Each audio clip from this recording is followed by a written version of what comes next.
شادی میں مشکلات اور رکاوٹیں۔ جب کسی نوجوان سے کہا جاتا ہے کہ اب شادی کر لیجئے تو وہ فوراً شادی کی مشکلات اور رکاوٹوں کو شمار کرانے لگتا ہے اور مالی مشکلات اور روزگار کے مسئلہ کو اولین مشکل قرار دیتا ہے۔ دوستو، اس میں کوئی شک نہیں کہ شادی کے لیے اب بے شمار مشکلات پیدا ہو چکی ہیں، ان سے چشم پوشی نہیں کی جا سکتی۔ افسوس ہے کہ ابھی تک ہمارا مسلمانوں کا اسلامی معاشرہ خالص و حقیقی اسلام سے بہت دور ہے۔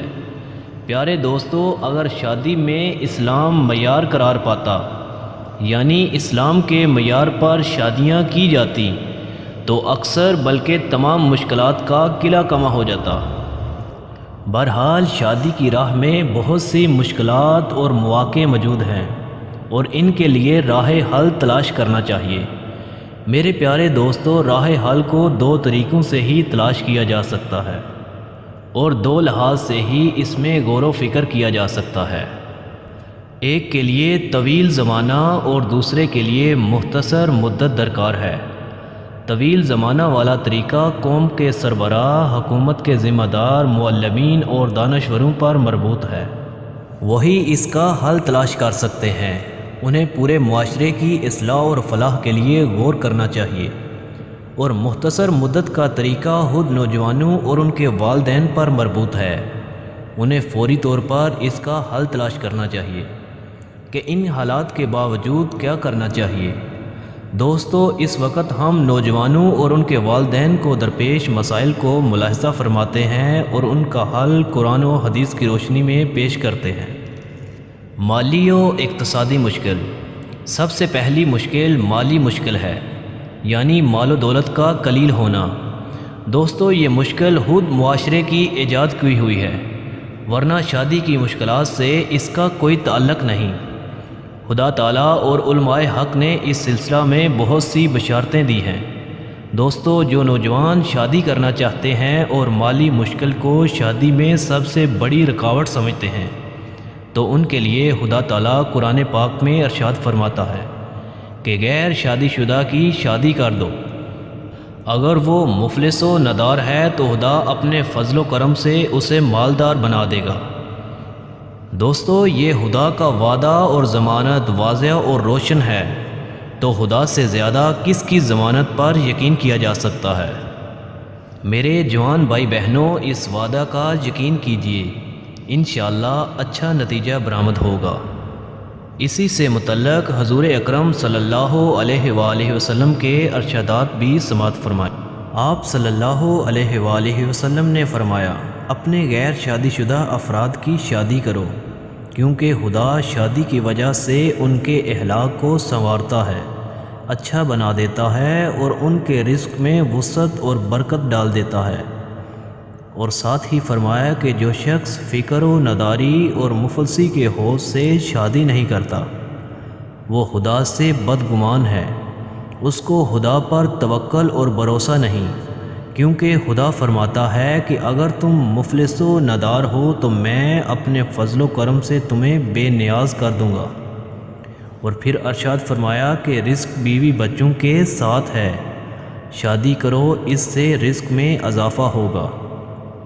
دوستو، ایک دفعہ ایک غیر شادی شدہ نہایت ہی مفلس و ندار نوجوان رسول اکرم صلی اللہ علیہ وآلہ وسلم کی خدمت میں حاضر ہوا اور اپنی مفلسی اور نداری کا شکوہ کر کے حضور سے عرض کی، آپ ہی کوئی راستہ بتائیں کہ جس سے میری مفلسی دور ہو جائے۔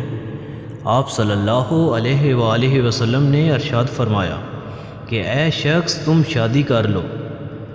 تو اس پر اس نوجوان کو بہت تعجب ہوا اور اپنے دل ہی میں سوچنے لگا کہ میں تو اپنے بھی اخراجات پورے نہیں کر پاتا، شادی کر کے بیوی کے اخراجات کی کیسے ذمہ داری لے۔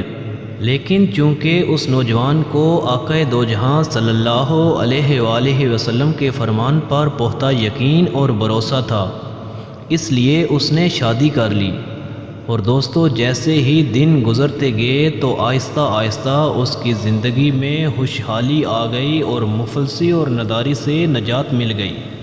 بس دوستو، شادی کی اقتصادی اور مالی مشکلات کا بہترین اور مؤثر حل یہ ہے کہ آپ اضافی اخراجات کو ختم کرنے اور تکلفات سے بچنے کی کوشش کریں۔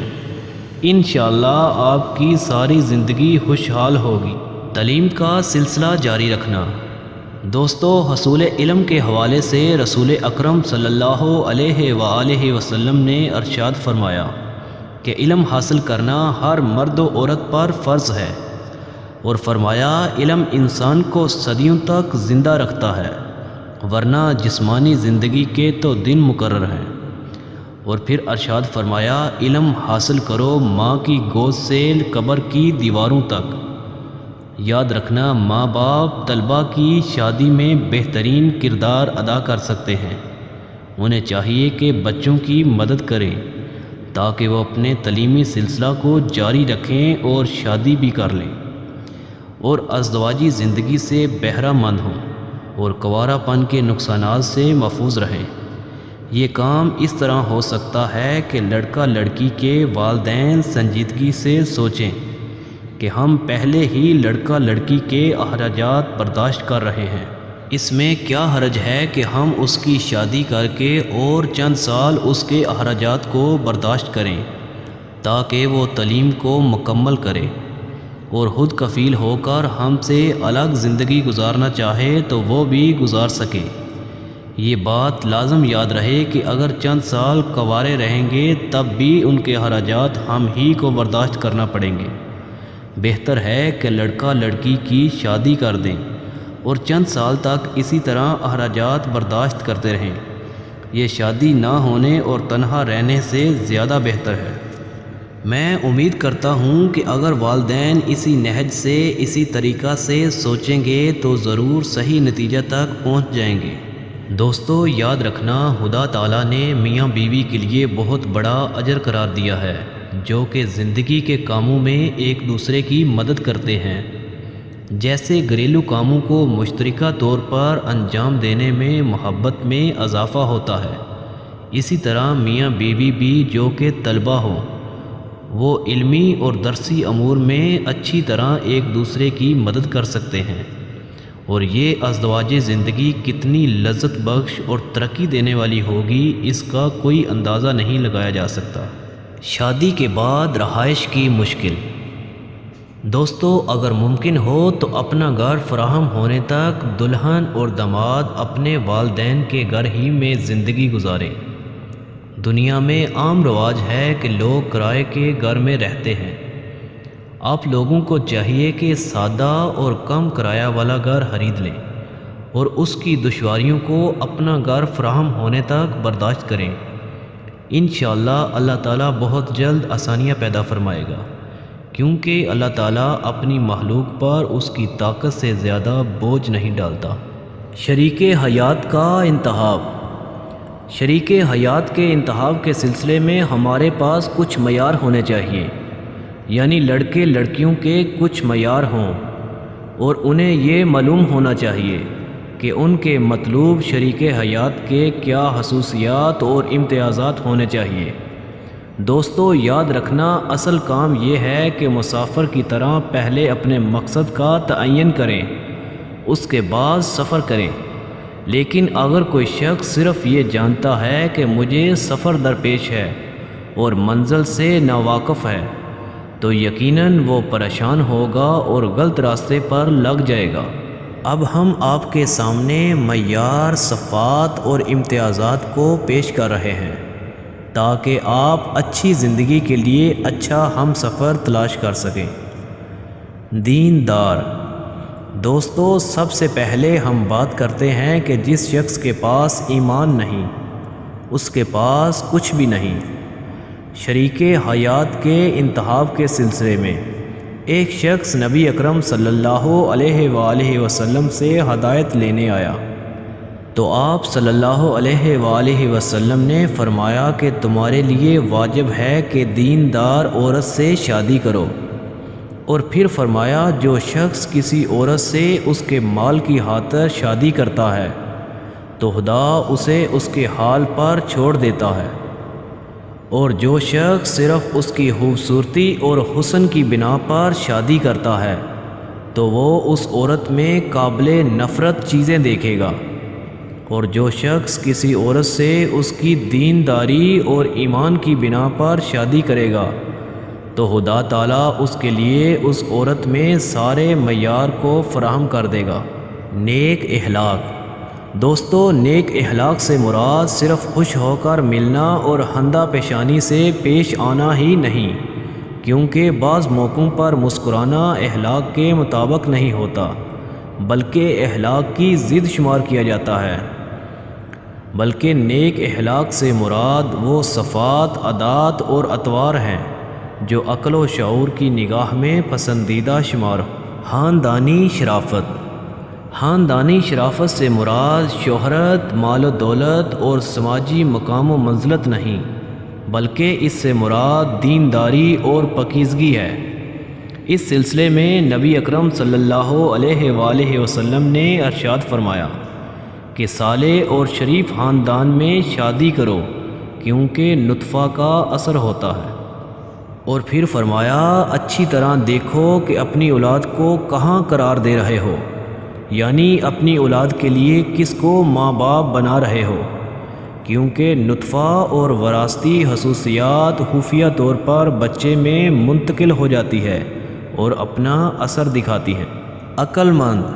پیارے دوستو، حضرت امام علی علیہ السلام نے ارشاد فرمایا کہ جس کے پاس عقل و شعور نہ ہو، یعنی احمق سے شادی کرنے سے پرہیز کرو، کیونکہ اس کے ساتھ زندگی گزارنا مصیبت کے سوا کچھ نہیں، اور اس کے بچے بھی برباد ہو جاتے ہیں۔ خوبصورتی۔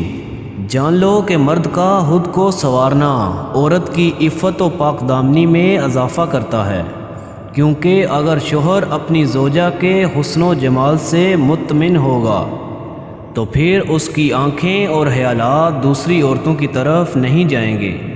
یاد رکھنا، ان چیزوں کی لاپرواہی کے نتیجہ میں ممکن ہے کہ بدبختیوں اور رسوائیوں کا سامنا کرنا پڑے۔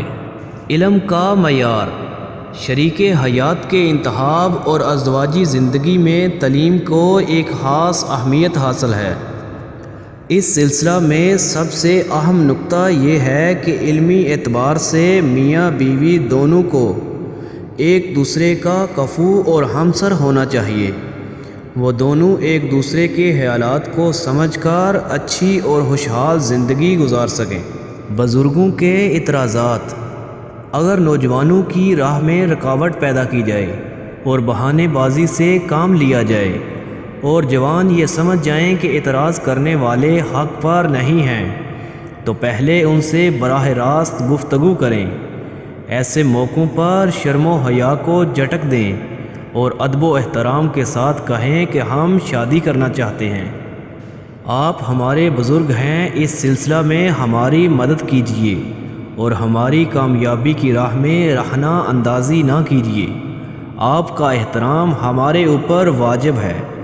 اس حساس اور نازک موقع پر ہماری مدد کرنا آپ پر بھی واجب ہے، تاکہ ہم اپنی زندگی روشن اور پرامن طریقے سے گزار سکیں۔ معذرت کے ساتھ آپ کا فلاں اعتراض صحیح نہیں، عقل و اسلام کے معیاروں سے جدا ہے۔ مہربانی فرما کر ایسا کام نہ کیجیے کہ ہم آپ کے حکم کے خلاف عمل کرنے پر مجبور ہو جائیں۔ دوستو، جان لو ایسی گفتگو اور اس طرح ادب و احترام کے ساتھ مسائل پیش کرنے سے بہت سے امور کی اصلاح ہو سکتی ہے اور اس کا بہت اچھا نتیجہ نکلے گا انشاءاللہ۔ اگر آپ براہ راست یا شرم و حیا کی وجہ سے ان سے گفتگو نہیں کر سکتے تو ایسے افراد کو وسیلہ بنائیں کہ والدین جن کی بات مانتے ہیں اور ان کے سامنے اپنے مسائل بیان کریں اور ان سے گزارش کریں۔ دیکھنا دوستو، یہ کام بہت ہی مؤثر اور فائدہ مند ثابت ہوگا انشاءاللہ۔ دوستو، میں امید کرتا ہوں کہ آپ کو میری یہ کاوش بہت اچھی لگی ہوگی۔ اگر ویڈیو اچھی لگے تو دوسرے نوجوانوں کی ہیلپ کے لیے، مدد کے لیے